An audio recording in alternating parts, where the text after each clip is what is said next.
क्या बात है।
दाता तेरे दरबार में अब ठाड़े हों कर जोर,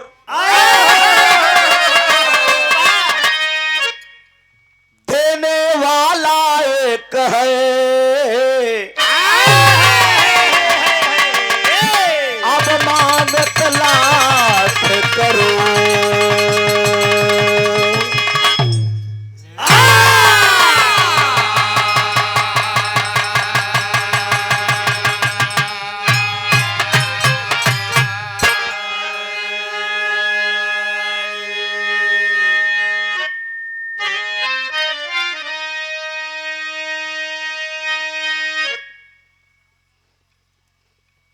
नमो नमो बिंदेश्वरी मां, नमो नमो जगदम्बा, भक्त जनन के कार्य हित मां, अब करती कहाँ विलंब।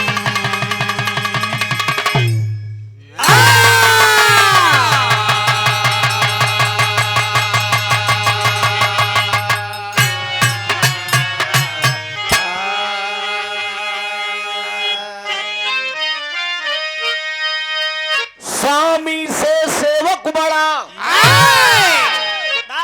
है चारों युग में प्रमाण, सेतु बांधे थे राम जी पर लांघे थे हनुमान।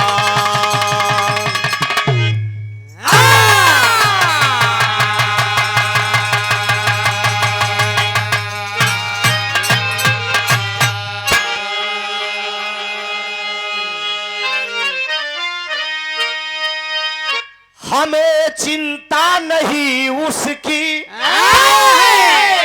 हमें चिंता नहीं उसके,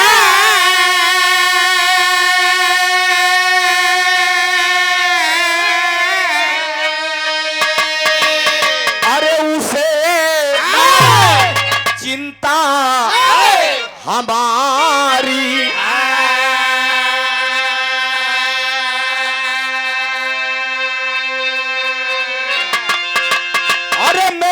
पतवार का रक्षक सुदर्शन चक्रधारी है।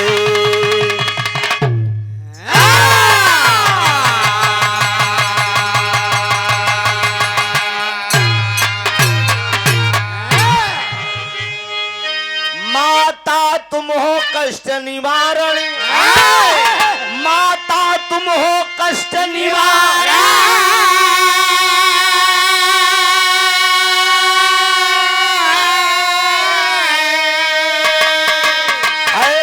जुगुनु सरनाम हुए तुम्हारे कारण।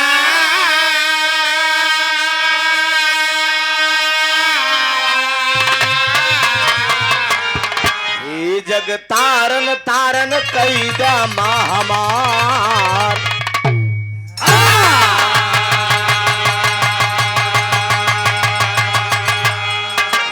जग तारन तारन कैदा हमार।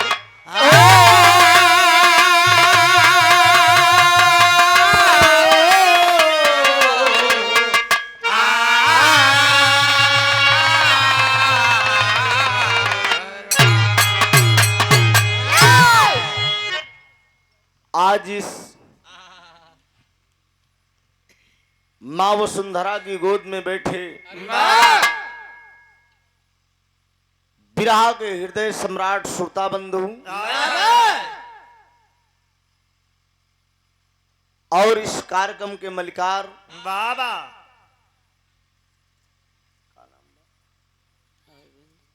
अरविंद यादव जी और उनके परिवार के तमाम सदस्यगण, खास तरफ से मैं धन्यवाद दूंगा दुल्हे राजा जी को। काहे ना जिंदगी की एक नई शुरुआत आपकी हो गई, वो भी कल से। देसी कहावत बा कि भूल जाई भाव भजन, भूल जाई कजरी, तीन चीज याद आई राकेश बाबू। नून तेल लकड़ी। जैसे जब सृष्टि के रचना में पर्वत भूल एक जाए कर दे। गड़ारे में आप बन गए।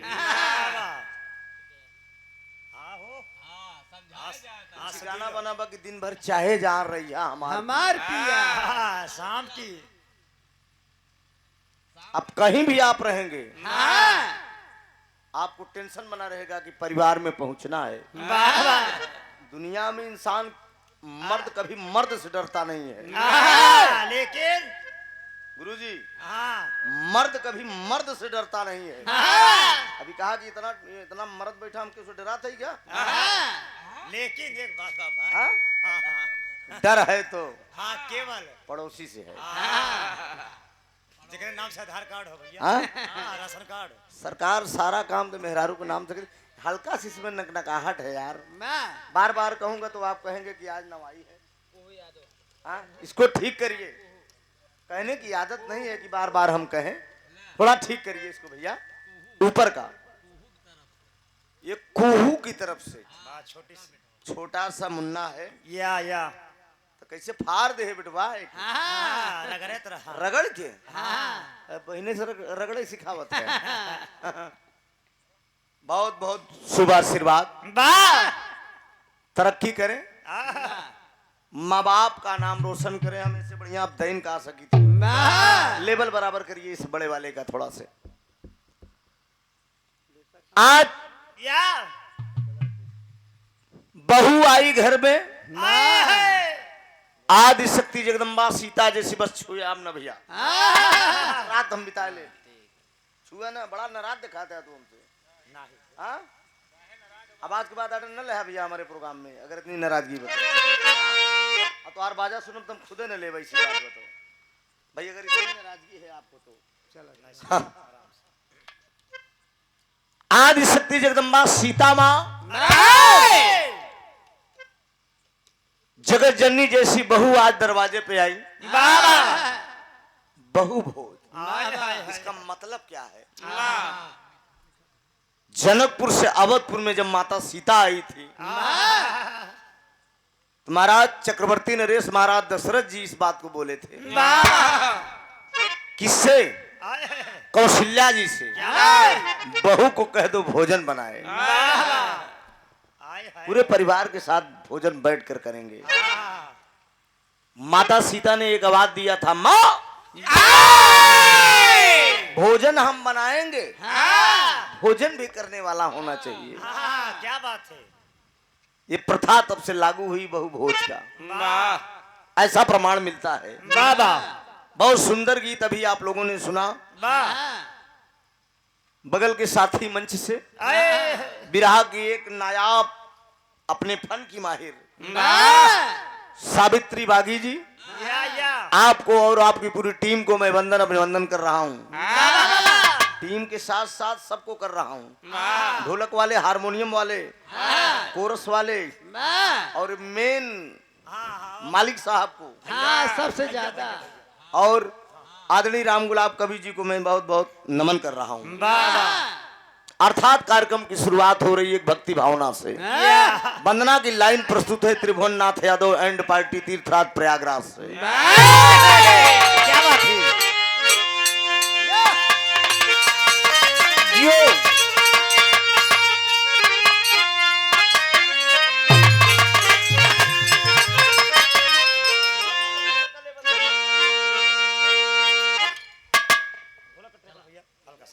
चला जाएगा।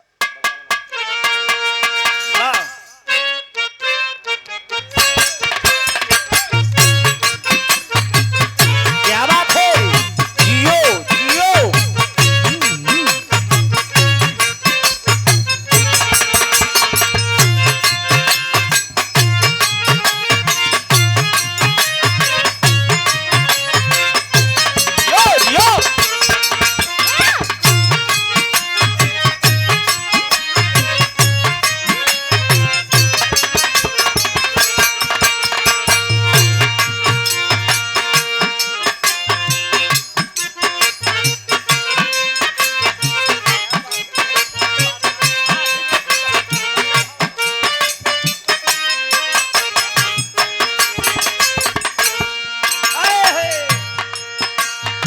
ये हमारे हारमोनियम मास्टर डॉक्टर साहब एकदम फन का माहिर हैं, मस्त मौलाना हैं। लाइन को बड़ा सूझबूझ को इन्होंने दिया है। इस लाइन को जनाब हैदर अली जुगनू साहब गाया करते थे।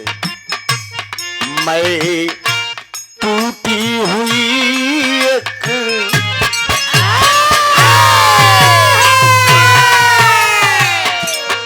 मैं टूटी हुई एक नैया हूँ, मुझे चाहे जिधर ले जाओ।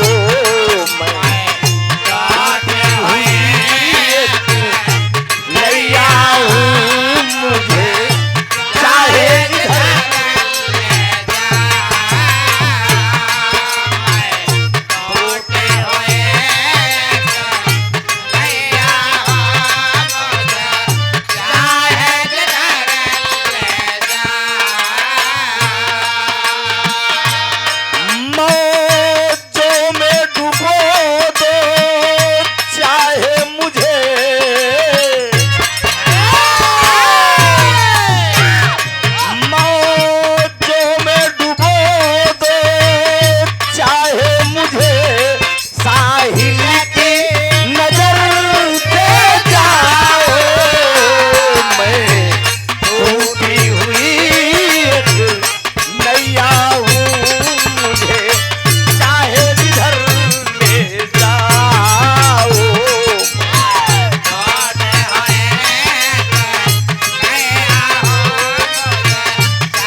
गौर करेंगे बाबूजी, 2 रुपए की कलम जिंदगी और मौत का पैगाम लिखती है।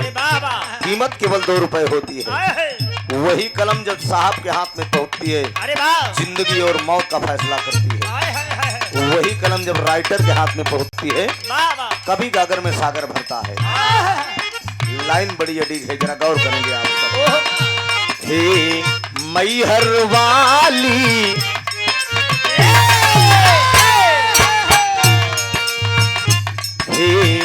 मैहर वाली मैया हो, मुझे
इतना ही नहीं बाबूजी, और भक्त कहता क्या है,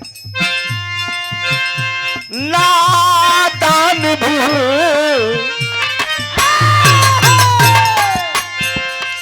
आराम से बहादुर, नादान भी हूँ अनजान भी हूँगा, नेक तरीका क्या जानू,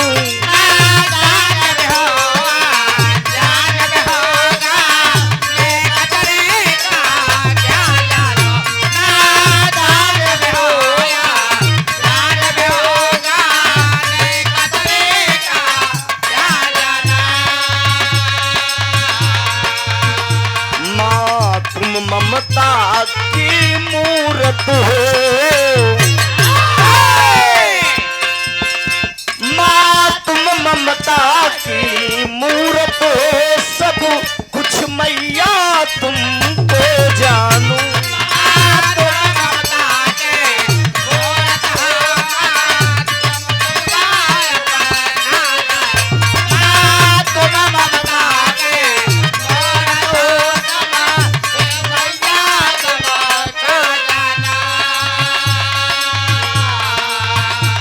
हंसते हुए सबको देखूं यहाँ, हंसते हुए सबको देखूं यहाँ, कुछ अपनी नजर कर जाओ, मैहर वाली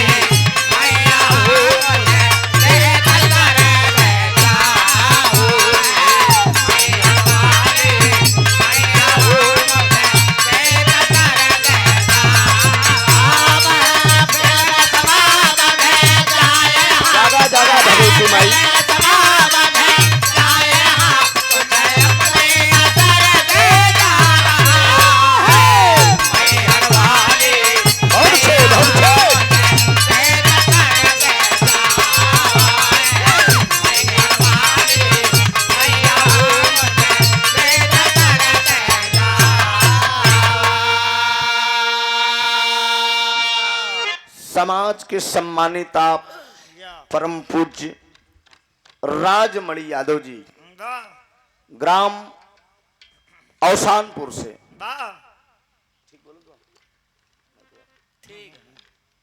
101 रुपए का आशीर्वाद, समाजवादी गीत, बहुत बहुत वंदन अभिनंदन है। एकदम अंगड़ाई करीब बहुत धीरे धीरे चुनाव भी करीब, आप लोग तैयारी में रहे, अभी गीत गा सुनाएंगे आप लोगों को। गीत सुन के उत्साह नौजवानों को बढ़ाने का काम करेंगे। धन्यवाद भैया के। समाजवादी गीत गब्बर यादव और पिंटू बेदर्दी जी। वाह क्या बात है, जिसका जलवा कायम है उसी का नाम मुलायम है। इस धरती पर नेता शब्द अगर किसी को संबोधित हुआ तो धरती पुत्र नेता मुलायम सिंह को। सुभाष चंद्र बोस के बाद नेता मुलायम सिंह के अलावा बाबा नेताजी शब्द किसी नेता के आगे नहीं लगा। मेरा दावा है लगेगा भी नहीं। नेता धरती पुत्र नेता मुलायम सिंह जी के अलावा किसी को नेता शब्द लगा ही नहीं। लोहा मानते थे, भेड़ा का मने नाटा के नेताजी चल गए, लगे कि साक्षात देवता आवत है। ये जान लग पूरे सदन के हिला देते रहे, फाइल लेके अटल हन के ललकार देते रहे, हम ऐसी कर देंगे अभी। बारे नेताजी वो नेता मुलायम सिंह जी थे। यादवों का अगर गरिमा किसी ने बढ़ाया है तो धरती पुत्र नेता मुलायम सिंह। नहीं पहले कहा अहिर गड़े रुपया, लेकिन अहिरन की इज्जत मुलायम सिंह के आए पे पड़ी। तो हर द्वारका यादव जी आप अमारी से ये नेता मुलायम सिंह जी की बातों को सुन के आपने 501 रुपए का आशीर्वाद दिया है। जोरदार ताली बजाकर आप लोग सम्मान करिए। बहुत बहुत वंदन है, अभिनंदन है। मैंने बताया ना, हाँ कहे ना बजे पैसा लेते हैं बजबू न करी मेहनत से लेके आवा था काहे बदे ना बजावे को पड़ी। याद रखिए उन्हीं के कुल और खानदान में एक ऐसा चिराग पैदा हुआ, एक ऐसा चिराग कि विदेशी सारी पार्टी एकदम नाक रगड़ के धर देते। तमाम आरोप लगाए विरोधी पार्टी वाले, टोटी चोर है तो क्या है, ये है वो है, लेकिन ठेहुन नहीं के वो दाल गलत बा। आज भी अखिलेश का जलवा कम नहीं है। भारत के प्रधानमंत्री भी मानते हैं कि अखिलेश के दिमाग के आगे मेरा भी दिमाग नहीं है। एक बार मौका देकर आप लोग देखिए, और ऐसे नौजवान, मेरा दावा है कि अखिलेश को पीएम बनने से कोई रोक नहीं सकता। लाइन आप लोग गौर करिए।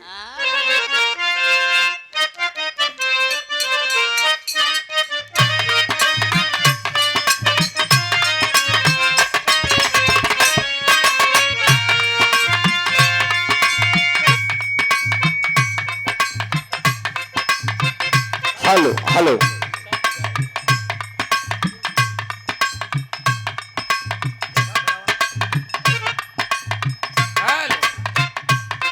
हेलो हेलो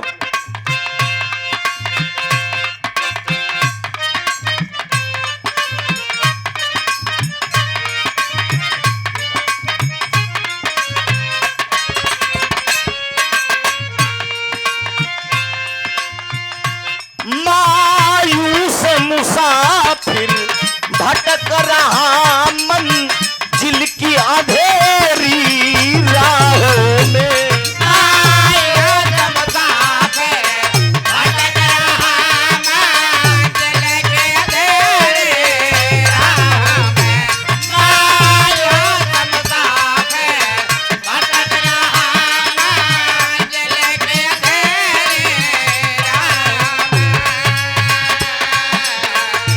चलने की मुझ में ताप नहीं, चलने की मुझ में ताप नहीं, माँ आके उठा लो बाहों में।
आखिरी लाइन में कलाकार अपने खानदान का परिचय देगा।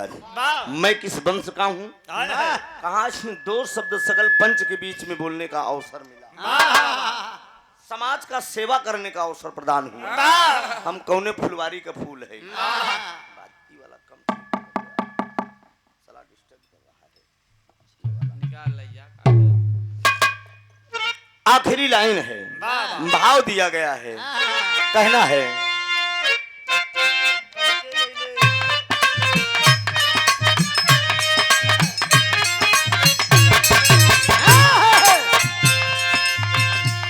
कही के गईले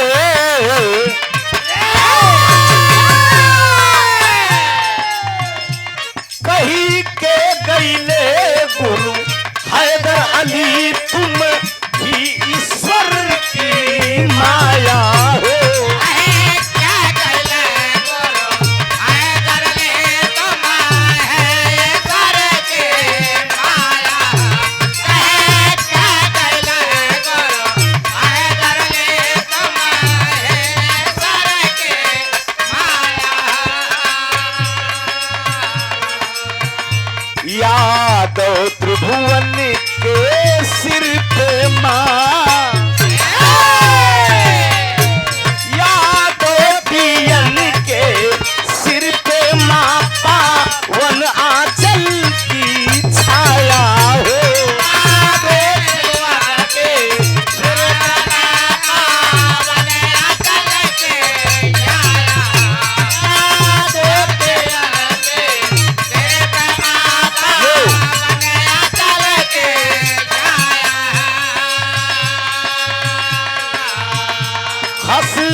हेलो हेलो हेलो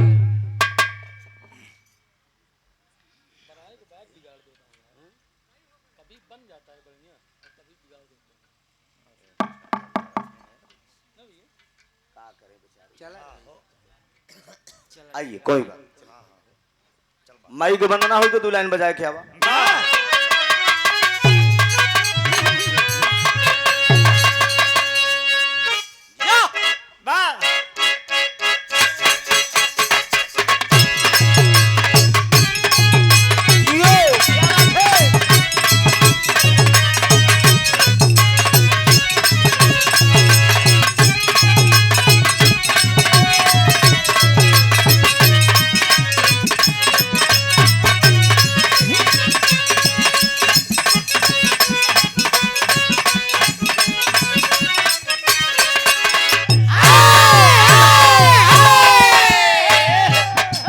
बड़ा सुंदर गीत का इशारा उधर सराहन है मास्टर। ए बाबू माइक वाले हल्का से हमारा लेवल ऊंचा कर दो। ए ऑपरेटर भैया तू बतलावत है तो कुछ बतावत है उन्हें ज्ञान हल्का से इसका लेवल और बढ़ाओ यार कितना भिड़ के गाए हम। हेलो पीहू यादव जी समाजवादी गीत 51 रुपया वाह वाह क्या बात है जियो रे समाजवाद समाजवादी लगा आए मेरे यदुवंश के नौजवानों यहाँ समाजवादी लोग कितना लोग हैं तो हाथ उठावा तो हम समझे सभी हैं सभी नहीं और लोग नहीं हैं सब हैं हाथ उठाओ कुछ हाथी वाले बैठे हैं ओह कुछ कमल वाले भी हो सकते हैं।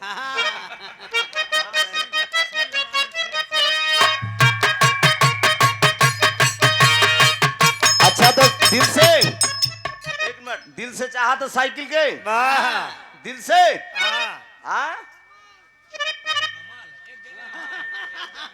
चाहा तो कमल आप बहुत बढ़िया था ठीक है यार तो ये सब साइकिल तू अकेले का कर वो अनबैलेंस हो जाएगी चला अब है कि लेकिन तोहार सब काम बा जितना पड़ी जमन पड़ी सब साइकिल पे निकली कमल पे सन्नाला विजय तोहरे हुई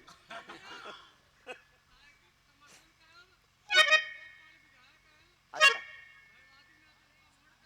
ठीक बा भाईवादी के ठीक बा हो बहुत बढ़िया बा चाहे जेके करा लेकिन मन में अपने रखा था लेकिन उतार हुए हाल में खाब लोहराने लेकिन भोंक देव कोहराने कहीं भी आप करिए अपना मत मैं नहीं कह रहा हूँ कि आप खोल के मुझे बताइए से कहा ले ला दे यार केहू के दे हमें जमन देख बस उहे दे बस का जानता है याद खात है ना नहीं चाहिए के देत रहा हमसे जमन मतलब बा केहू बन जाई लेकिन रहा हम तो गवैये ये तक थे मिली भाई धोतिन कुर्ता पहन के बता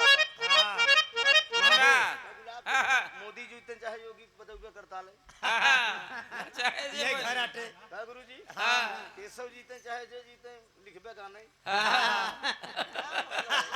बेमतलब को परेशान हो फालती सीधे सीधे साइकिल फोड़ कर दो खत्म बात सारी बात खत्म ए बार इस बार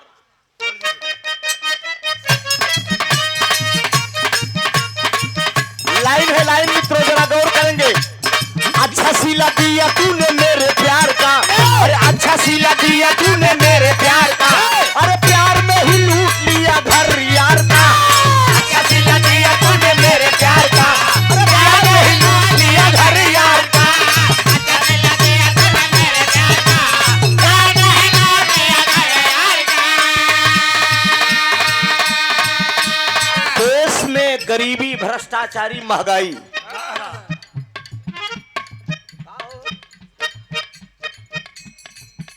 का हो भैया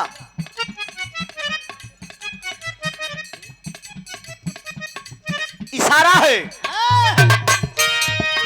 अब की भगाना है चोर चाई को अरे अब की भगाना है चोर चाई को अरे पीएम बनाना है अखिलेश भाई को अब की भगाना है चोर चाई को अरे पीएम बनाना है अखिलेश भाई को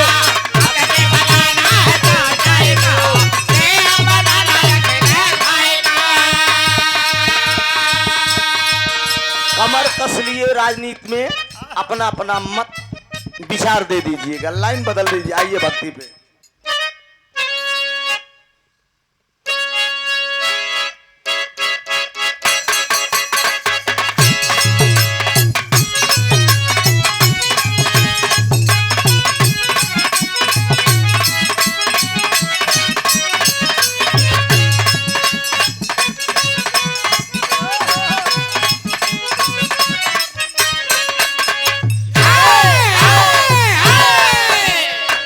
माता पार्वती भगवान भोलेनाथ से इशारा करते हैं, परसेला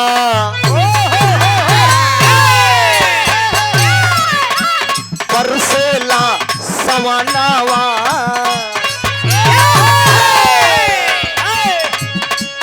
परसेला सवानावा तो छुएला पलानी।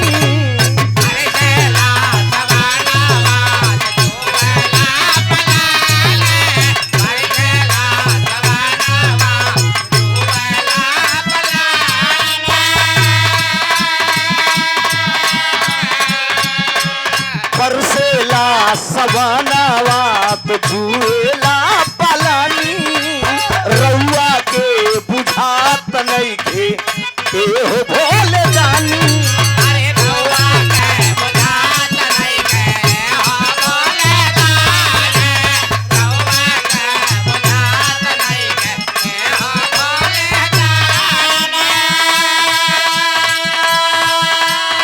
समाज के सम्मानित आप सुनील कुमार उपाध्याय जी, ग्राम सभा सकरसी ही कहीं बगले में बना। स्वामी जगन्नाथ जी का भंडारा बहुत पहले मैं उस गांव में गाने आया था, शायद कार्यक्रम था अनिल नादान से। आप भूतपूर्व प्रधान सकरसी सुनील कुमार उपाध्याय जी 51 रुपए का आशीर्वाद, बहुत बहुत वंदन अभिनंदन, कमल चरण में नमन है गुरु जी को। परसेला परसेला सवानावा बचुएला पलानी। अरे परसेला सवानावा बचुएला पलानी, परसेला सवानावा बचुएला पलानी। तोहरा के बुझात नइखे एहो भोले दानी।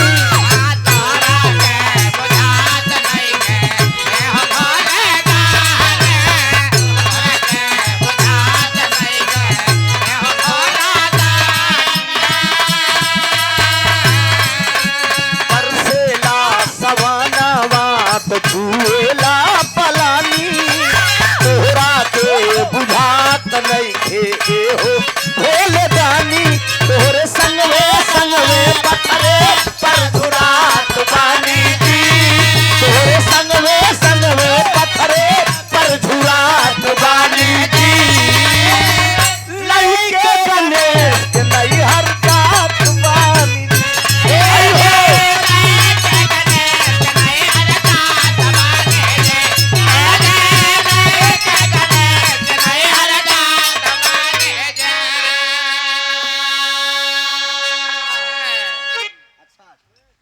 बहुत शानदार आशीर्वाद आया है। रामदयाल यादव जी दूल्हे राजा जी के छोटे भैया, एक रामदयाल पिता भी हैं। अच्छा ये भाई हैं, मतलब बाप बेटवा के कई नाम। हाँ? इनका आदित्य नाम है। तो ये दिए कौन है? आदित्य दिए हैं, मतलब पिताजी के। अच्छा मतलब उनके पुत्र दूल्हे राजा जी की छोटे भाई हैं ना आप? कई भाई हैं आप? 2 भाई हो। दूल्हा जी बड़े हैं, कहाँ वो हैं? तो लिया है कि वो मर दे यहाँ चौचक खोज होए उन्हें बतावा चौचक उठा के तनी मारा राजा छक्का। तब हम जाने खिलाड़ी हुआ पक्का। राकेश खिलाड़ी हुए जो छक्का राकेश 200 रुपया का पुरस्कार दूल्हा राजा के बुलाए के लिए आवा। कम से कम आज के दिन 2 ठीक गवैया आए हैं, नौ से भेंट मुलाकात करें। अब वो सब तो हुब्बई करी, घर गृहस्थी चलबई करी। बहुत बहुत वंदन अभिनंदन। वीर विक्रम सिंह यादव हैप्पी नागिस अवसानपुर 100 रुपया का पुरस्कार। भैया का बहुत बहुत प्रणाम, आशीर्वाद की परीक्षा है।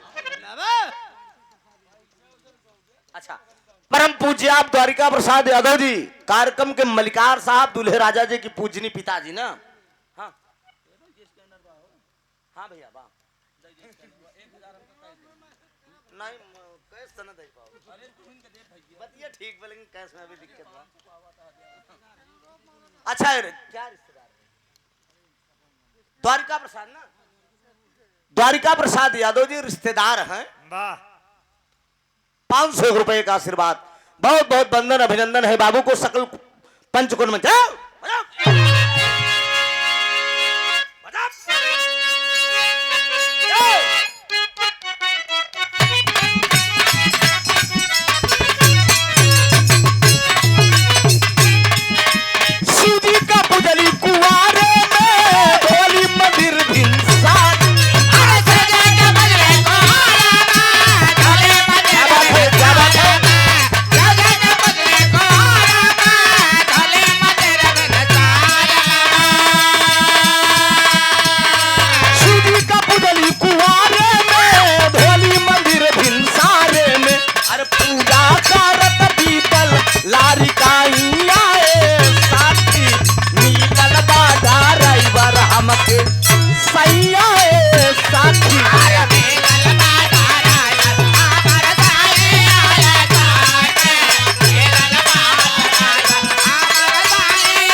प्रसंग भी आप लोगों ने सुना सावित्री जी से। दूल्हा राजा दूल्हा बन के ससुराल में दुल्हन की विदाई हुई। एक ऐसा ही मौके का भाव दिया जाएगा। भूमिका की लाइन मारिए डॉक्टर साहब।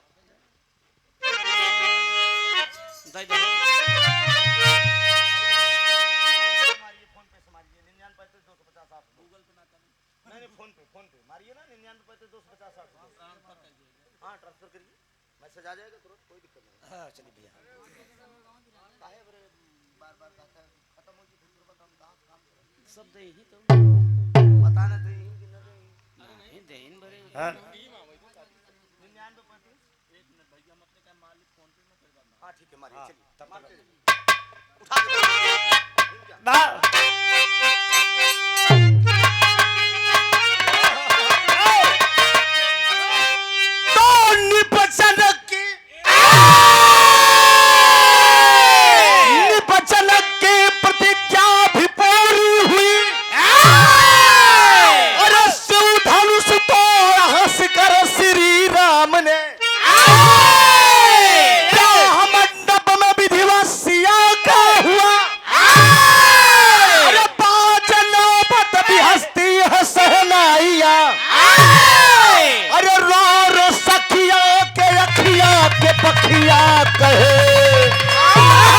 अब सताएगी हमको भी तन्हाइया।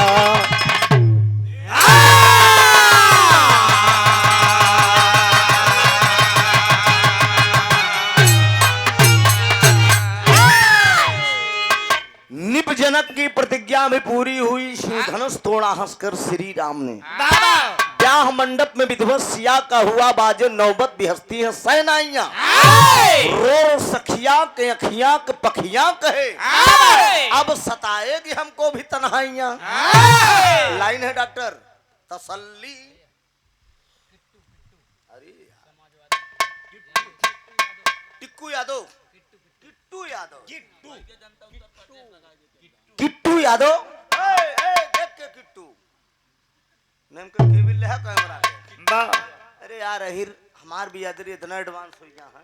अरे कुत्ती खा ले जो तब बताइए, खा ले जो पहले ठोक के ऐसे में हमार भी याद रही इतना आगे हैं कि पाई जाए तो लोन पे हेलीकॉप्टर खरीद ले। आए हाय समय सब में आगे हैं।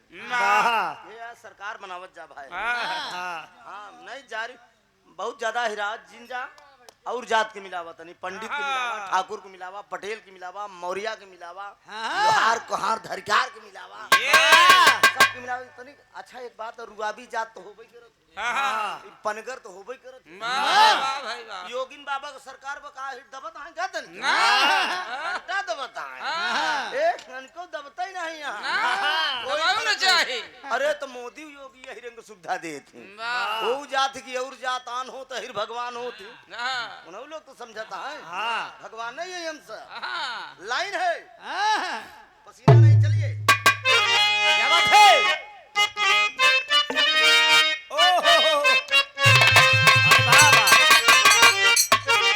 अरे तसल्ली इस तरह अक्सर, अरे तसल्ली इस तरह अक्सर मैं सुबह हो शाम लेता हूँ। तसल्ली इस तरह अक्सर मैं सुबह हो शाम लेता हूँ। आपकी लाइन है, बारे गुरु जी स्वर्ग में चलता है। क्या है गुरु?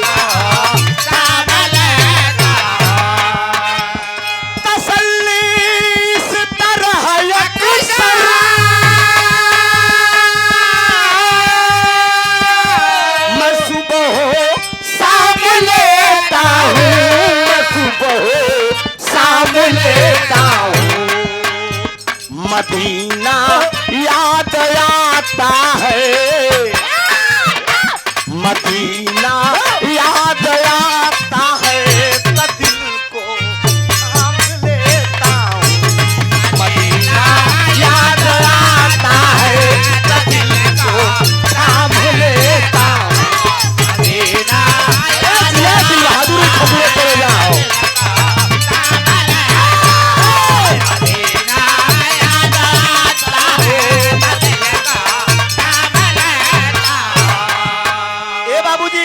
तनी गाना पे ध्यान दे, आप सब उस्ताद हैदर अली जुगनू को लिखी लाई ना। भगवान राम दूल्हा बन के ये अयोध्या से आज जनकपुर गए हैं। हर इंसान के मन में खुशी हो तो बाबूजी जब दूल्हा बने थे, ये अरमान ही ऐसा होता है दोस्त। के ध्यान। अच्छा, अरे वाह क्या बात है, वाह वाह, बहु मुबारक हो आपको। जनता उत्तर प्रदेश में मांगत बा खिलेश के। अरे तू उत्तर प्रदेश से ही कहा था यार, हम पूरा भारत के चक्कर में पड़ा है। प्रदेश में तो नमो नमो नाम रामदयाल यादव जी, दूल्हे राजा जी की परम पूज्य पिताजी महाराज दशरथ की तरफ से 500 रुपया का पुरस्कार। बहु मुबारक हो। पतो बीह गई आई हन भैया, बड़ी खुशी में कहूँ घूम के उगा पतो हुई, एक लोटा पानी लेके खड़ी हुई जाए, एक कप बना के चाय दे दी, पापा चाय ल पिया। अब बाबू के कहा शरबत गुड़ क्यों ना थमावत बा, अब सीधे सीधे पापा। हाँ, तो आज वाली लागत, आज वाली मेहनत पूरी सूल हो जाए दो। लेकिन ध्यान दे, भगवान राम दूल्हा, तनी गाना से ध्यान हटे ना दोस्त। अखिलेश जी की गीत हो जाएगी इस गाने के बाद, आप लोग ध्यान दीजिएगा थोड़ा सा। लेकिन गाना का लाइन चला तो चले दे भैया, पेट भर दे हम अखिलेश के गीत से। टेंशन लेला, आप सब हमार भगवान है। ए बाबूजी, यार भगवान राम दूल्हा बन के आज अयोध्या से जनकपुर पहुंचे हैं। सामली सूरत है, एकदम मुस्कुरा रहे हैं बाबूजी। सीता के जितनी सखियां हैं एक कतार से खड़ी यहाँ। अरे बाप रे बाप, राम के देख के बाबूजी से बलैया ले लेते हैं, एकदम ऐसे गुदी गुदी हो जात बा। कहे सखियां श्री रघुबर, कहे सखियां श्री रघुबर जुदाई लेने आए हैं। कहे सखियां श्री रघुबर जुदाई लेने आए हैं।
अजोरिया जैसी आज शक्ति चमक रही है दोस्त। दुल्हन की उपमा हम सीता जी से कर रहे हैं बाबूजी। ई बाबू साहब आप कहे दूल्हे राजा के पिताजी, तोहरे आंगन में ऐसी बहू बैठी है अजोरिया जैसी, जाए के देखा आप साक्षात लक्ष्मी की सूरत नजर आ रही है दोस्त, एकदम सीता जैसी। सजी डोली जब सीता की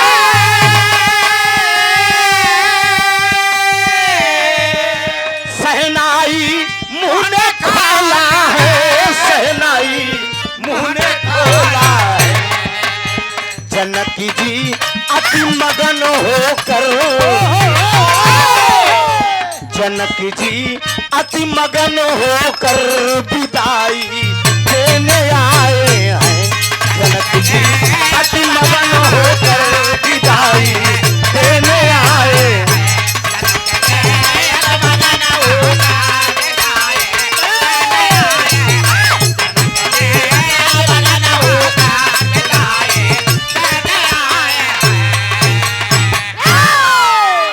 आदरणीय आप लाले उपाध्याय जी, लाले उपाध्याय की तरफ से 20 रुपया का पुरस्कार बा।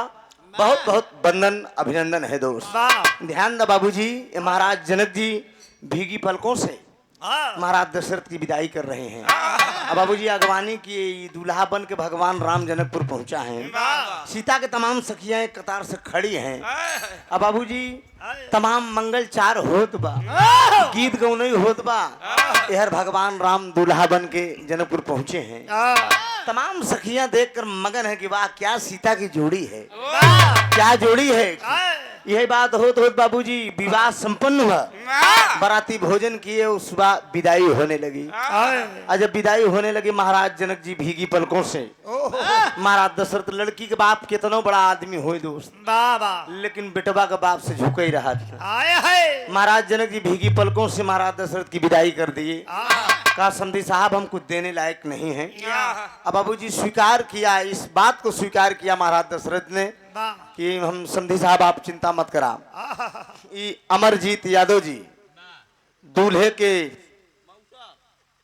अच्छा मौसा साहब ये अवसानपुर से भैया 500 रुपया का पुरस्कार, तनी जोरदार ताली बजाए। अरे यार मौसा इतना भी ले रहे हैं, वाह क्या बात है जोरदार। अरे राजू जब बौसिया 500 दे तो दुल्हा के बाप को 1000 दे। हमसे बढ़िया खुशी तोहरे साड़ू के आए। ध्यान दे कई साड़ू हैं, दुल्हा के कई मौसिया हैं, 3 ठिया हैं, लेकिन ओरिजिनल 3 ठिया है ना, और तो तमाम मौसिया। अच्छा तो एक जने आई है, अब देखा पैसे से अंदाज लागत कमन मौसिया मजबूत है, लेकिन साड़ू साड़ू के बात हो बेइज्जती न कराओ जय भईबा है रे। नहीं आए कि चाहे से किनारे समझ से ले ले है। अच्छा आपो 500 दे नहीं बेचारू ना। अच्छा तू ठीक कोई बात नहीं, अपन जेब देख ले तब काम करे कोनो, हमरे कहे न लुटाया। हाँ भाई 500 रुपया का पुरस्कार, बहुत बहुत वंदन अभिनंदन। ध्यान दे बाबूजी, ये मामा हरन कभी पता नहीं ला, दुल्हा का मामा फूफा जीजा कहाँ है उनकर दुल्हा के, जीजा नहीं यहाँ है। अच्छा चाचा हरन कहाँ है, चाची हरन, मौसी हरन, बुआ बड़का पापा हरन कहाँ है, सब आई जाए चाहिए का बहू बहुत फिर से हो ही राजू। ई गवैया फिर से नहीं ही बाबूजी, आप सब दे के अपन मान बढ़ावा, अपने दरवाजे के, अपने दरवाजे के सम्मान बढ़ावा बाबूजी, अपन भी नाम बढ़ावा। ध्यान दे आप दुल्हा बन के हर पहुंचा है, के जितनी सकी एक टक देखत है। अब बाबूजी जब देखत है ने तने में विदाई हुई, महाराज जनक जी विदा कर दिए। तो तर्ज का लाइन बरे मैया मुंह से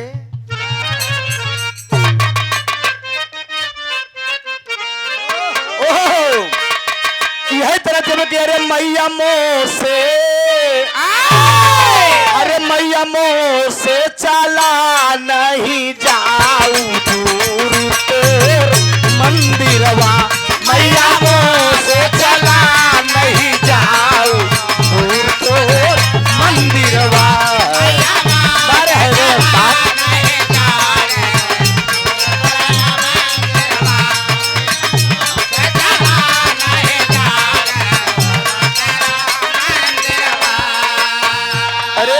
सीता जी अयोध्या में आई गई बाबूजी दुल्हन बन के, गाँव सब बही दुआरे मंगल चार अयोध्या में भीड़ भई गाँव सकही दुआरे मंगल चार अयोध्या में भीड़ भई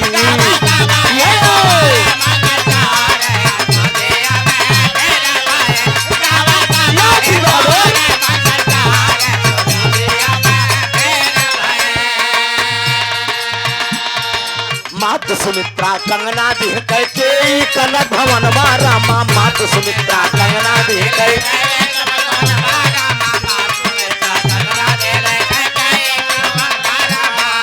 राजा दशरथ जी दिए मनिहार अयोध्या में भीड़ भई राजा दशरथ जी दिए मनिहार अयोध्या में भीड़ भई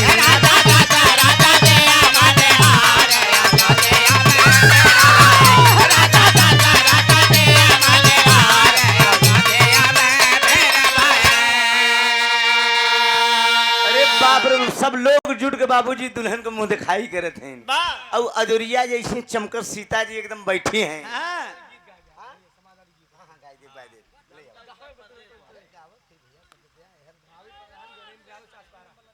भाभी प्रधान ज्ञानेंद्र यादव जी आप चांदपारा से अरे वाह क्या बात है हाँ हो जाए जिया करे जाऊ तनी की लाइन चलत हेमा टोका जिन मोर भैया हाथ जोड़ते 2 मिनट ठहरा रहा तनी को 2 मिनट बैठ जा हमारे प्रधान जी कितना बढ़िया लागत है तू इतहार सदरी बहुत जमत बेराजू हाँ तू प्रधान हो ही गया अरे राजू जो करे सूट कही जो करे हो ही गया कितना बढ़िया सूट करत देखा ऐसे नौजवानों की जरूरत है देश में बाबू इसीलिए हम कह रहे हैं कि अखिलेश यादव जी को आप चुनिए नौजवान को जब नौजवान को चुनेंगे तो ये नौजवान के पास जब दिमाग हो तो बुढ़वन के पास नहीं हो बुढ़वा तो यहाँ हम ढेर झूठ बोल जाते और ज्यादा ताव कहें तो सोन लगाई दी बुलडोजर गिराई दे घर इससे विकास न हुई बाबूजी से देश नाश हो जाइए का जान ले एक मुछन्नी के डेरा आई जाइए जान ले धरती पाप से भर जाइए हमारा दावा हम मंच पे बोला था ये बात के हमारे देश को तरक्की चाहे बाबूजी तो आप तक थप्पड़ दे जा प्रधान जी अब आप प्रधान हो जाएंगे 100 रुपया तनिक ध्यान दे बाबूजी राजा दशरथ दिए मनिहार सुमित्रा कह के मतलब तमाम हाँ होइल का पलट ली अरे बैठा तख्ता कमन तख्त पलट कर तो का यही नहीं मैं ईद चमड़ा बजावे वाले मनई हाँ चमड़े खा जनिए का जन्म चमड़ा तख्त पलटने के मतलब हम कह रहे हैं ये राज पलट दो जो है समझो शासन सत्ता पलट दो ये बात हम कह रहे हैं और वो बढ़िया ना काम करे तो ना पलट दे ले जावा सीधे मायावती के आपका अखिलेश काम बढ़िया करे तो अखिलेश के ले जावा अखिलेश खराब करे तो मायावती के ले जावा पोर्शन सबके डाउन है तबारा दिन कर्मचारी टहरत रहे हम सच्चाई बोली हम का न समझा हम जे जोन पार्टी सही रही हुई बोला अब तू सोचता है योगी मोदी की बुराई करता बुराई नहीं हम सच्चाई बोलत है समझा तोरे योगी मोदी ढेर गलत करे यहाँ मंच पे खोल दे तो ढेर गलत हो जाए लेकिन ना खोलब जाए तो का मतलब हमसे ले ला दे करे जाए सब ए बाबूजी राजा दशरथ जी मनिहार दे दिए और माता कौशल्या को कुछ न सूझा सब कुछ न कुछ दे रही हैं भगवान राम चले जा रहे थे वही करत कहन के रामचंद्र के हाथ पकड़ के ले गई इन कोहबर में रामचंद्र के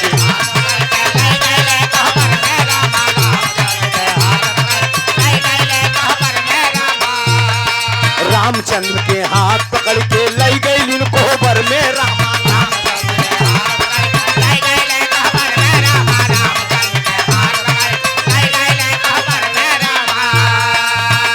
मुँह देखाई पौलिन से नूराली लार अयोध्या में भीड़ भई मुँह देखाई पौलिन से नूराली लार अयोध्या में भीड़ भई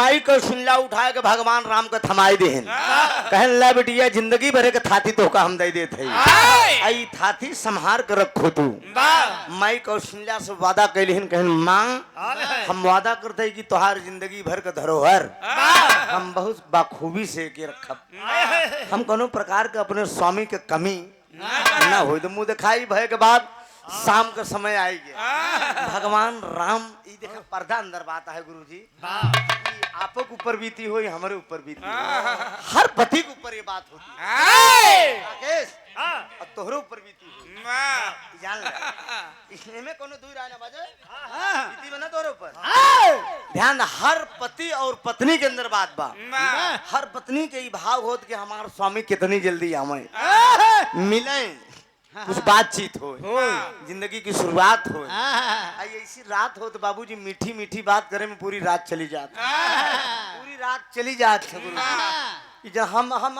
तो सवेर हो गया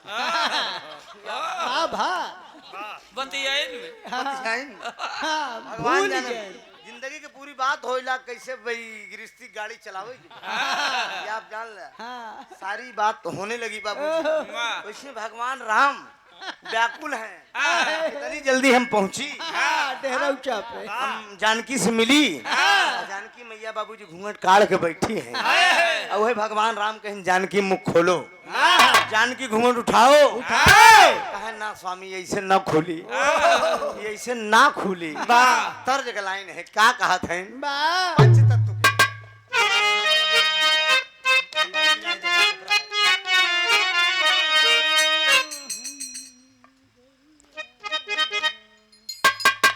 दो ना दे रहा है हाँ ठीक है अरे पंच तत्व के अरे पंच तत्व के बिजड़वा अरे हई महान बबुआ ए पे केहू काहे पे केहू काहे करेला गुमान बबुआ पे केहू काहे करेला गुमान बबुआ पे केहू काहे करेला गुमान बबुआ पंचतत्व के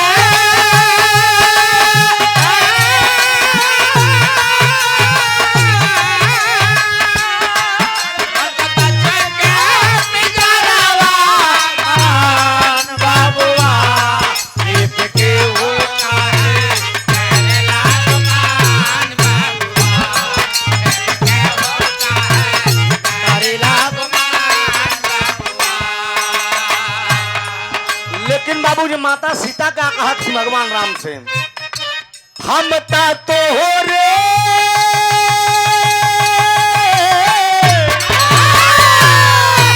हम तो हो रे चरनिया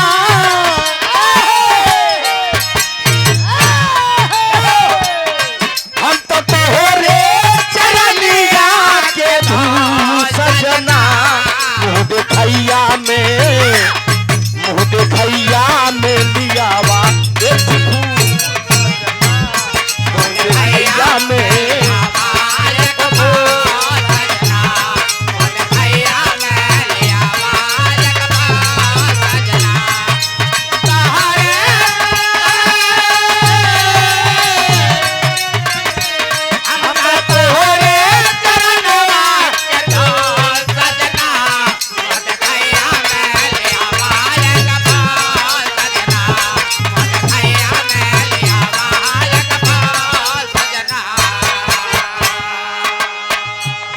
सीता जी कह रही हैं दोस्त कि सुना स्वामी हमें एक फूल चाहिए कहन बोलो जानकी कौन सा फूल आपको चाहिए कहे सुना हम बतावत है चमन फूल तो का देखे करैना प्रणाम हो चमन फूल तो का देखे करैना प्रणाम हो चमन फूल तो का देखे करैना प्रणाम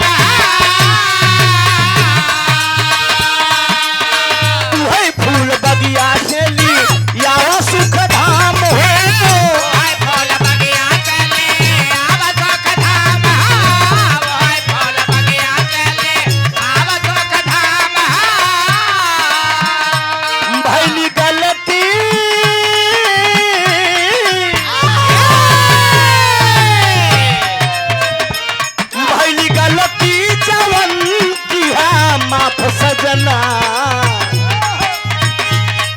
भैली गलती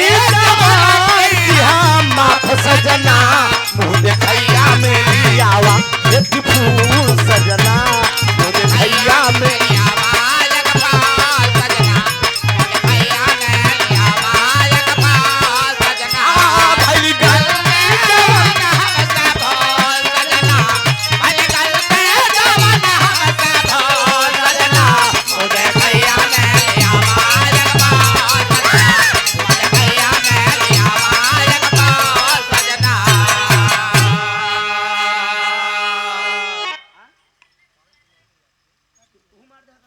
बिना पूछे भैया मारा कर बे यार। इनाम अच्छा इनाम बोल दी। हाँ। का नाम है भैया? सोनू यादव अवसानपुर से। बहुत प्यारा आशीर्वाद अभी फोन पे किया गया। बंबई से आदरणीय सोनू यादव जी आप वाह अवसान के पूरा के धरती से भैया के करकमों द्वारा ये 501 रुपया फोन पे मेरे भेजा गया बॉम्बे से। बहुत बहुत वंदन अभिनंदन है। कमल चरण में नमन है, आशीर्वाद की परीक्षा है। माई सीता कहा थे कि सुनो स्वामी हम ऐसे मुंह न दिखाओ, पहले आप हमका एक फूल ले आए के दे। अब ऐसे फूल दे कि जमन फूल आपको देख के नतमस्तक न करे, नमस्कार न करे। भगवान राम क्रोध में आ गए, तुम क्या बोल रही हो?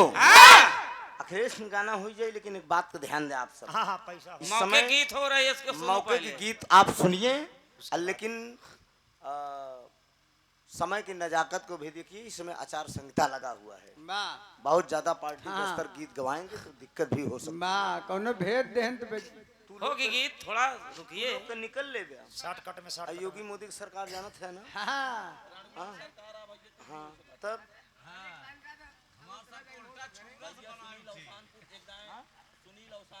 सुनील अवसानपुर से दोस्त गाएंगे गाएंगे। हाँ जा जा जा जा मोर भैया जा, नहीं ना आप गाओ, जा जा। 251 रुपया का पुरस्कार, बहुत बहुत वंदन अभिनंदन। जाइए जाइए, आप लोग की यात्रा मंगलमय हो। बहुत बहुत वंदन है, अभिनंदन है। अभी कोनो मतलब का हमका अखिलेश गाँव बुलाए थोड़ी क्यों बुलाए है? बिरहा गाने के आप बुलाए हैं, बिरहा सुनिए। ये तो बीच आचार संहिता है। और तू लोग तो निकल ले घरे यहाँ ठेलाई जी गवैया। हाँ तो हम उस 1500 के चक्कर में अपन जिंदगी हम जोखिम में न डालब, समझा? जो अभी रास्ते में हम लोग आए तो कम से कम 4 जगह गाड़ी चेक हुई है। प्रशासन के लोग 4 जगह गाड़ी चेक किए। वो बोले कि कौन हो आप? हमने कहा त्रिभुवन यादव लोकगीत कलाकार हूँ। तो कहें वो भी कलाकारों की इज्जत है, आप लोग जाइए। तो सब चीज का दायरा होता है। अब पहले उठी के लड़कियां पैदा कहने को खपारी में कहूल 10 साल के चलत पर रामायण ओट न दे वही कि कम से कम एक नौजवान 10 ओट खींच के लई आवा। अरे गीत गवाए अखिलेश के जितवाई ले कि आप लोग ओट दिवाइए, ओट का बैलेंस बनाइए, सारे समाज को जोड़िए, तब मेरा नेता मजबूत होगा। ये नौजवानों ये काम करिए। लाइन जो चल रही है जरा ध्यान दीजिए। भगवान हाँ होता भगवान राम बोल दिए जानकी घूंघट खोलो, कहा ना स्वामी ऐसे घूंघट न खोली, वही फूल लिया के देवा तबे घूंघट खोली। तेरी का लाइन है।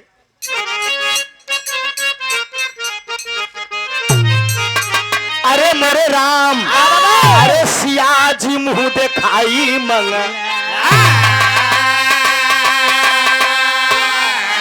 अरे ताइले चिपसारी में जब की राघुराई सिया जी मुँह दिखाई मंगली।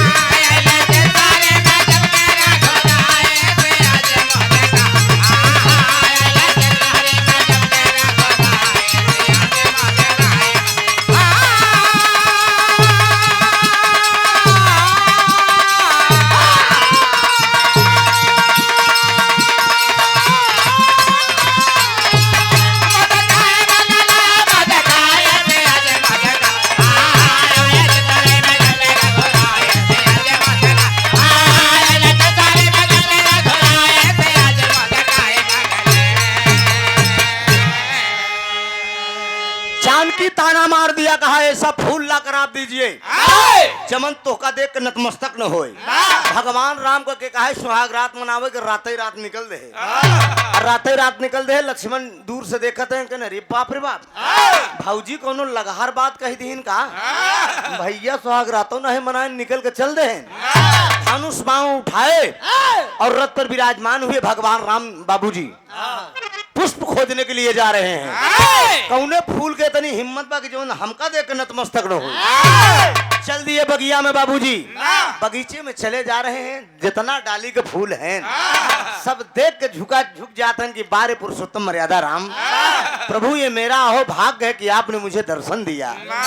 भगवान राम आशीर्वाद भी दे रहे हैं और नाराज भी हो रहे हैं। जानकी कैसा फूल मांगी है बताओ हम फूल कहाँ पाई। अब बाबूजी जाते जाते जो ना गुरु वाल्मीकि कुटिया में पहुंचे। गुरु वाल्मीकि कुटिया में पहुंचे। एक कई कनखी में 2 फूल लगा रहा है। एक कई कनखी में 2 फूल लगा रहा है। अब बाबूजी एक भगवान राम तोड़ लिए। जब एक तोड़ ले तो बाबूजी जैसे फूल तोड़े बच्चे का धड़ नीचे गिर के शीश हाथ में आई खून का धारा गिरेला। कई डाली का फूल ललकारत बा श्रीमान हमारे भाई के बत कई डाया। अरे बाप रे बाप भगवान राम सोचते हैं कि हम तो फूल तोड़े ये बच्चे का शीश कहाँ से मेरे हाथ में आई है। कहा आवेदा हमारे गुरु के आवेदा तो बहन तोहार बहादुरी हम देख ली थी। भगवान राम सिसक कर रोने लगे बाबूजी। अब बाबूजी डाली का फूल एकदम ललकारत बाटे एकदम चैलेंज दे रहा है। अब बाबूजी भगवान राम कहत की बच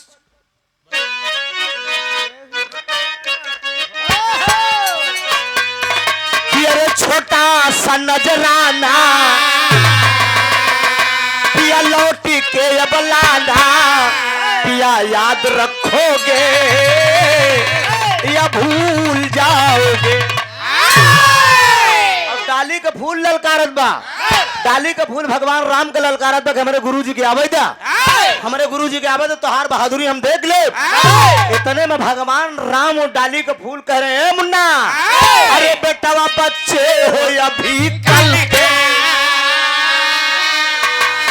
अरे बेटावा बच्चे हो अभी कल के। अरे कच्चे हो तुम अकल के। अरे बच्चे हो अभी कल के। अरे कच्चे हो तुम अकल के। आए हो यूं छल के बोलो चमक लड़ोगे या भाग जाओगे।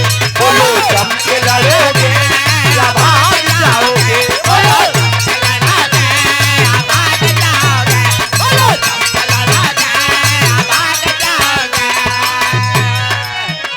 वो कहा तो जंग जंग होता बच्चे नहीं समझो हम बाप तुम्हारे।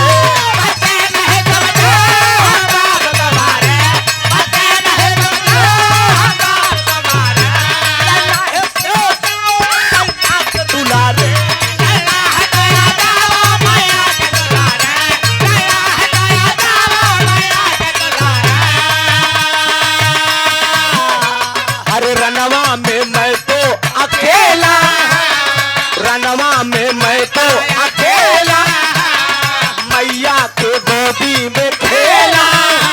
बातें नहीं बनाओ लगा है तो आ जाओ। बातें नहीं बनाओ लगा है तो आ जाओ। बोलो चमके लड़ोगे भाग जाओगे। बोलो चमके लड़ोगे भाग जाओगे। बोलो चमके लड़ोगे भाग जाओगे। डाली का फूल भगवान राम ललकारता है कहता है अरे बच्चा अबई गदेला बाटाना। अरे बच्चा अबई गदेला बाटाना सही ना पौधा रेली रेला अबई गदेला बाटाना। सही ना पौधा रेली रेला अबई गदेला बाटाना। सही ना पौधा रेली रेला अबई गदेला बाटाना। हो अबई गदेला बाटाना। हो अबई गदेला बाटाना। सही ना पौधा रेली रेला अबई गदेला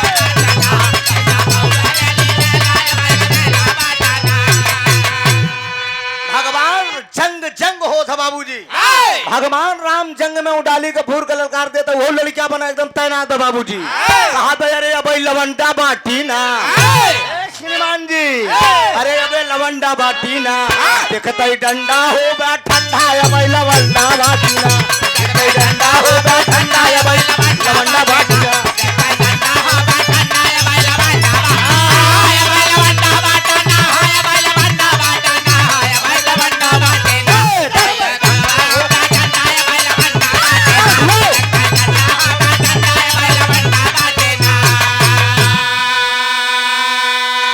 भगवान राम और उस पुष्प में भयंकर महासमुद्र में बाबूजी भगवान राम कह रहे हैं कि ये जंग है, मारे जाओगे, बेमौत मारे जाओगे। आज सुना हमारे गुरुजी के आवे थे तो बताइए के मारा जाए और के बची। हमारे भाई के मार डाया कहाँ से तू देखा, अपनों से हार है, अपनों से ही जीत है। कहा गया है हमें अपनों ने लूटा, गैरों में क्या दम था, कश्ती हमारी उस जगह डूबी जहाँ पानी कम था। यार भगवान राम का अपने ललकारत बा।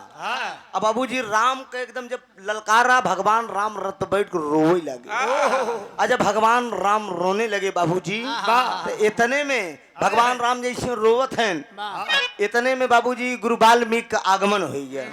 गुरु वाल्मीकि आए और डाली के फूल ललकारत बा और डाली के फूल एकदम बरबहार ललकारत बा। इतने में भगवान राम गुरु वाल्मीकि को देखी तो बाबूजी प्रणाम किए। गुरु वाल्मीकि जी आशीर्वाद दिए, कहा राम आप आ गए। अब बाबूजी उठाए के वही एक बार डाली के फूल पूछे कि श्रीमान जी को आप जानते हैं गुरुजी? कहन हाँ बेटा मैं जानता हूँ। कहा ये कौन है? कहन ये अयोध्या के महाराज दशरथ के पुत्र राम हैं, यही तुम्हारे पिता हैं।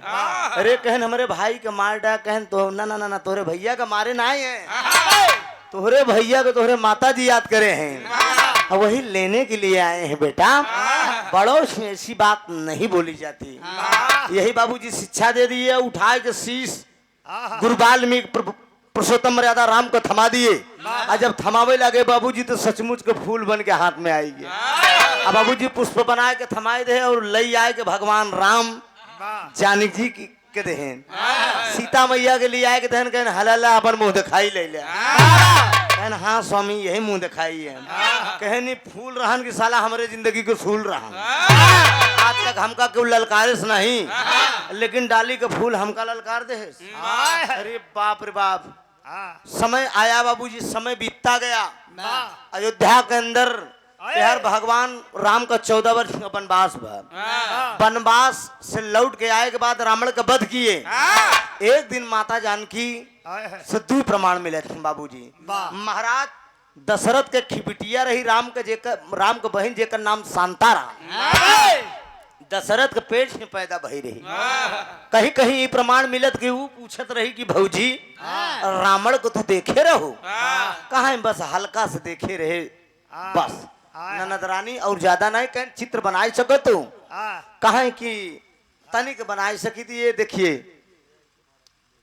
भारतीय किसान मजदूर दलित संगठन जिला अध्यक्ष सुल्तानपुर छोटेलाल गौड़ जी की तरफ से ये बहुत माया का पुरस्कार 151 रुपए का आशीर्वाद आया है। बहुत बहुत वंदन है, अभिनंदन है। त्रुटियों के लिए क्षमा प्रार्थी हूँ। यह बोल दिए। अब कहूँ प्रमाण मिलते कि भगवान राम हनुमान जी के भेजे रहे न अयोध्या में चेक करे बरे देखा प्रजा खुश हुआ कि नहीं जब हम राजा बन गए तो प्रमाण यह मिलत कि धोबी धोबन टकरान रहे। धोबीबा अपने और तिया के ताना मारता हन कि हमका राम समझतिया, सीता का रावण चुराई लेके फिर राख ले हैं। हाँ लौट के आयन बजरंगी जी बता देखा वेद में भेद नहीं भेद है विद्वानों में। अब देखा 2 कवि टकराई गए। हाँ 2 कवि वाल्मीकि लिख देहन के पग में चोट मारे, तुलसीदास लिख देहन के स्तन में चोट मारे, कौआ चोच मारे। काक भूसंडी जब भगवान राम श्रृंगार करते रहे पंचवटी में, काक भूसंडी चोच मार के चला गया था। तो कहूँ लिखा गया कि मारा सिया के पग में चोट, प्रभु जी लिहले अखिया। अब बतावा वाल्मीकि लिखेन की हुआ मारे, तुलसीदास लिखेन की केकर माना जाए। क्यों कहा तो शांता राजा दशरथ की बिटिया पूछे रही, क्यों कहा तो धोबी ताना मारे रही।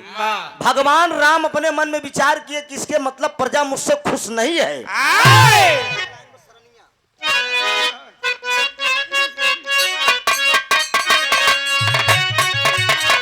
अरे सरनिया वाले का अरे डेरावा हमारे प्रयागराज में महाकुंभ लगा रहा। प्रयागराज में महाकुंभ लगा। सावित्री ननद भौजाई साथे नहाई रही। एक ए राकेश समझा मुन्ना तो ध्यान दो, ननद भौजाई साथे गई रही और वहीं मिलवा में क्यों सूर बैठा।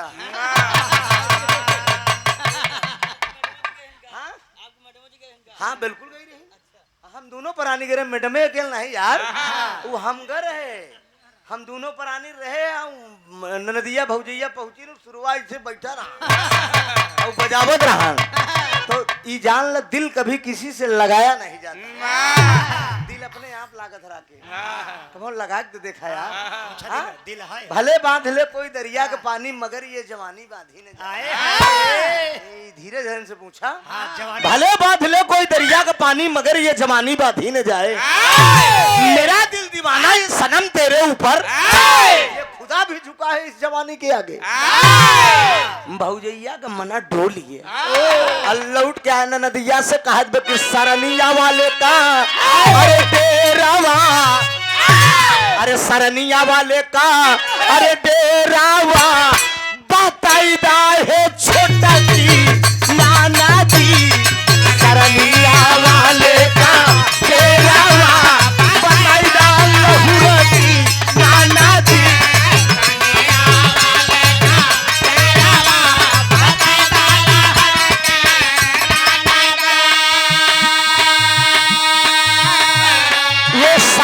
पुरस्कार बहुत ही प्यारा आया है दूल्हे राजा की तरफ से। सारा काम काज छोड़ के कम से कम हमें ध्यान दे, एकरे लिए हम जिंदगी में कर्जदार रहा भाई। आज का समय आपका बड़ा कीमती है, इसलिए आपके कार्यों में हम बाधा नहीं भरना चाहते हैं। आपने मेरा सम्मान किया, आप घर से 500 रुपया भिजवाया है आदरणीय मनोज यादव जी दूल्हे राजा जी अमारी से। बहुत बहुत बंदन, हमारा शुभ आशीर्वाद दोनों प्राणी के जोड़ा बना रहा है। गंगा जमुना में जब तक पानी रहे तब तक दूल्हा दुल्हन की जिंदगानी रहे, और 9 महीना के बाद फिर हिसाब बनाई। दुनिया अपन बढ़ोतरी मनाओ, पहले उठम तोहरे बेटवे हो ताकि हम फिर आई दोनों को, या फिर 4 पैसा हमें लोग को मिले। अरे कहवा से आयल ढोलक मजीरा, कहवा से आयल ढोलक मजीरा, कहवा से आयल तबालची, कहवा से आयल सरनिया वाला बताई वाले छोटा जी नाना जी। कहवा से आयल सरनिया वाला बताई वाला लहुरा जी।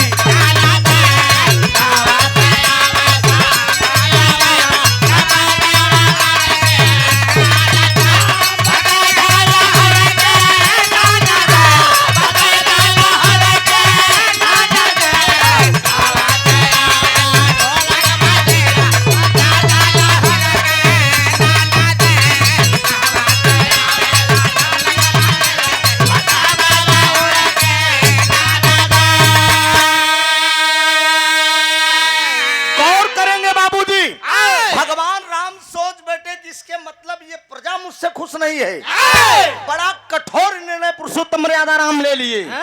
अरे लक्ष्मण से बोले अरे विधानावा, अरे लक्ष्मण से बोले अरे विधानावा, कहानावा मानाए पीराना। लक्ष्मण से बोले विधानावा, कहानावा मानाए पीराना।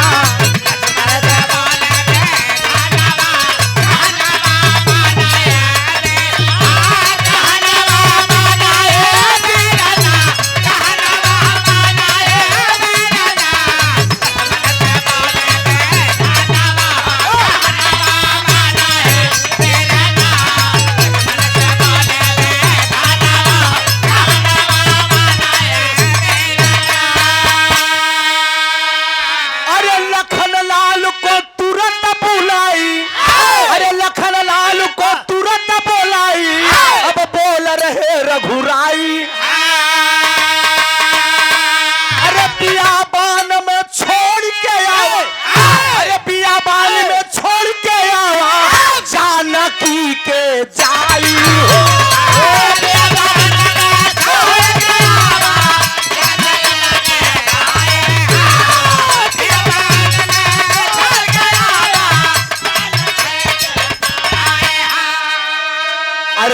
लक्ष्मण जी सोचई अपने मानवा, अरे कहनवा माना ए पीराना।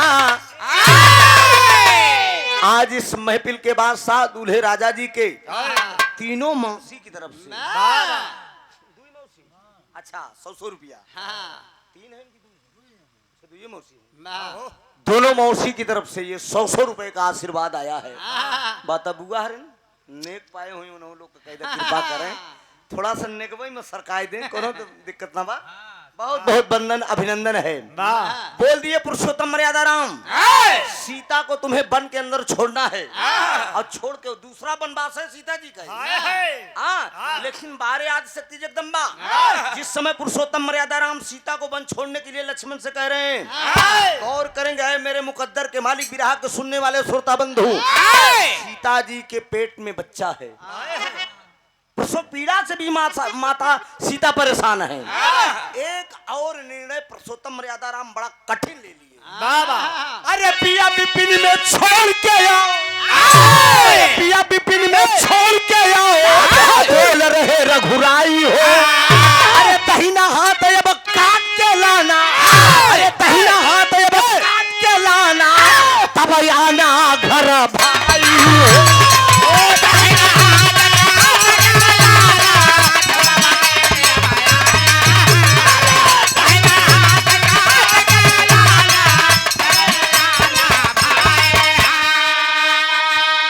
अरे लक्ष्मण जी सोच अपने मानवा कहनवा माना ए पीराना।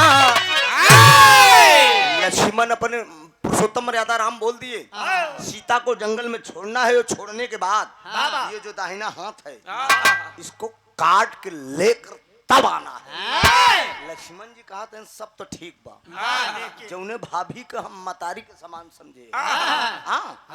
अरे रथ पे बैठे लखन लाल जी अरे बैठिन सीता माए अरे पिपिया बिपिन में छोड़ दिए तब रोवे लखन सुना भाई।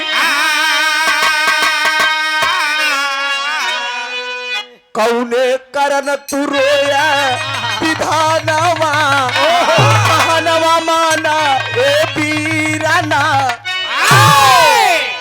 लक्ष्मण जी सोच रहे हैं कि जिस भाभी को मैंने माँ के समान समझा भैया छोड़े के बाद तो ठीक काट जेके मतारी माने है ओकर दहिना हाथ काट के हम कैसे लेके जाए। हाँ उहे रोते लखन को सीता देखिन रोते लखन के सीता देखिन पूछ पड़ी न मन लाई।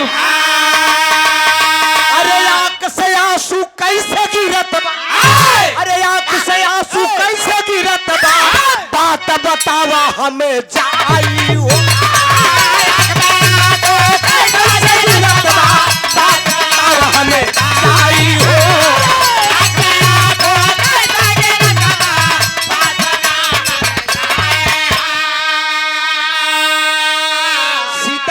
सीता जी पूछ रही है कारण क्या है देवर जी आंख से आंसू क्यों गिर रहा है। कारण बता रहे हैं लक्ष्मण जी की भाभी क्या कैसे करूं।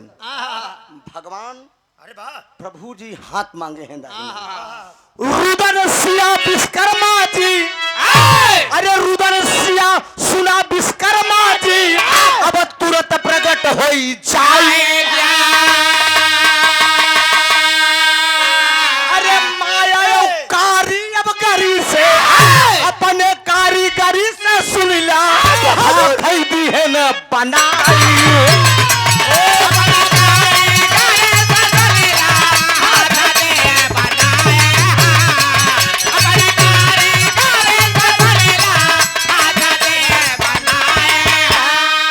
अरे लई के तबे अइले भवानवा कहनवा माना ए वीराना। गौर करेंगे बाबूजी भगवान विश्वकर्मा जी माया का जो है हाथ तैयार किए रक्त बहता हुआ तैयार किए और लई के लक्ष्मण जी राम के लगे आए कहन मैं तुमसे खुद सुन लक्ष्मण मांग लो जो मांगना हो। कहा वरदान दे लखन लाल तब रामचंद्र से पर मांगे मुस्काई।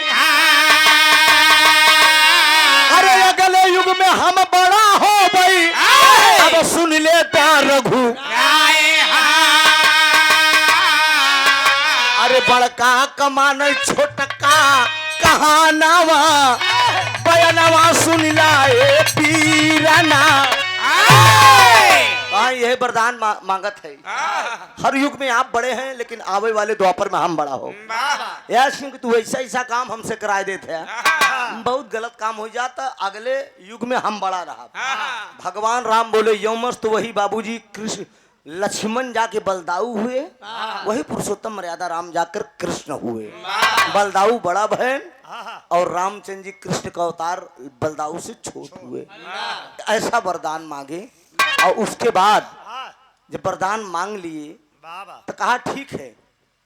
और जब वरदान मांगे बाबूजी तो समय आया, रुदन करते अब सीता मैया, वाल्मीकि गए भेटाई। अरे लिवा गए अब कुटिया पे, तब लौ पैदा भय भाई हो।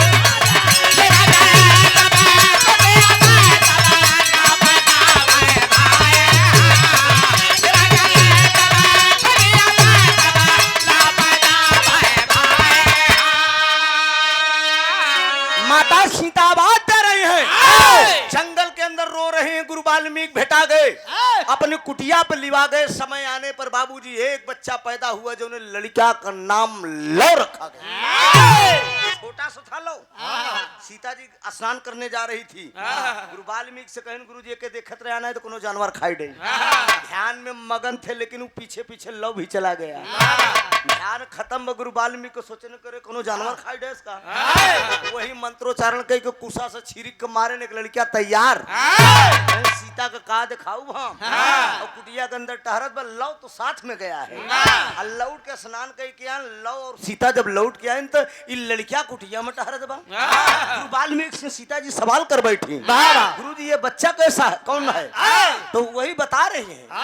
वाल्मीकि बतावत है, कहन वही लौ है। कहन गुरु जी लौ तो मेरे साथ गया था। तो कहन कोई बात नहीं बेटी, अगर वो लौ है तो ये कुश है। कहनी कैसे कर? कहने कि हम कुशा से तैयार कर दी। तो लौ और दोनों बेटों का जन्म हुआ, आखिरी भाव है। स्वामी गीतानंद अनंत भय भुल्लुरतई दिए को तारी।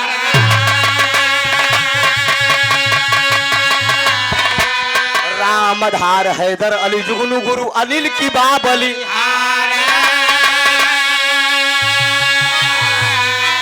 अरे राम सियाजी मुँह दिखाई मगलिन, अरे बिरहा त्रिभुवन नाथ यादव कुल रहा सुनाई।